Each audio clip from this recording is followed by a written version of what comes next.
നമ്മുടെ ജീവിതത്തിൽ ചിലപ്പോൾ വലിയ പ്രശ്നങ്ങളൊക്കെ ഉണ്ടാവാറുണ്ട്. ചിലതൊക്കെ നമുക്ക് അതിൽ നിന്ന് പുറത്തു കടക്കാനേ പറ്റില്ല എന്നൊക്കെ തോന്നിപ്പോവും. ഇങ്ങനെയുള്ള ഈ കുഴപ്പം പിടിച്ച പ്രശ്നങ്ങളെയൊക്കെ ശരിക്കും പറഞ്ഞാൽ ഒരു തീയായിട്ട് നമുക്ക് കാണാം. അതായത് ഇപ്പോൾ നമ്മള് ഒരു തീയിൽ പെട്ടുപോയി കഴിഞ്ഞു കഴിഞ്ഞാൽ അത് നമ്മളെ പൊള്ളിക്കും, അത് നമ്മളെ വല്ലാതെ വേദനിപ്പിക്കും. എന്നിട്ട് നമ്മൾ അവിടെ ഒരു ആക്ഷനും എടുക്കാതെ പരാതിയും പറഞ്ഞുകൊണ്ട് അവിടെ ഇരുന്ന് കഴിഞ്ഞാൽ നമ്മൾ അവിടെ കിടന്ന് വെന്തുരുകയുള്ളൂ അല്ലേ? എന്ന് പറഞ്ഞതുപോലെ തന്നെയാണ് ഈ പ്രശ്നങ്ങളും. ചിലപ്പോൾ നമ്മൾ അറിയാതെ അതിലേക്ക് ചെന്ന് ചാടിയതായിരിക്കും, അതല്ലെങ്കിൽ ആരെങ്കിലും നമ്മളെ അതിലേക്ക് തള്ളിയിട്ടതായിരിക്കും. അത് എന്ത് തന്നെ ആയാലും നമ്മൾ അവിടെ ഒരു ആക്ഷനും എടുക്കാതെ പരാതിയും പറഞ്ഞുകൊണ്ട് ഇരുന്ന് കഴിഞ്ഞാൽ ഈ തീയുടെ കാര്യം പറഞ്ഞതുപോലെ നമ്മൾ അവിടെ പെട്ട് അവിടെ കിടക്കുകയുള്ളൂ.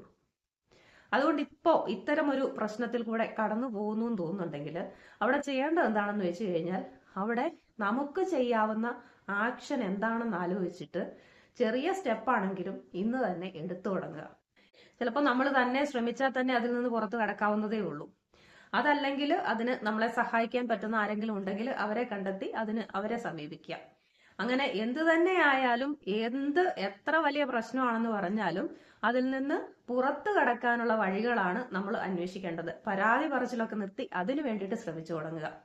അതുകൊണ്ട് ഇപ്പോ ഇതുപോലുള്ള പ്രശ്നത്തിൽ കൂടെ കടന്നു പോകുന്നുണ്ടെങ്കിൽ ഇത്തരത്തിൽ അതിനോടൊന്ന് സമീപിച്ച് നോക്കുക. Have A peaceful day.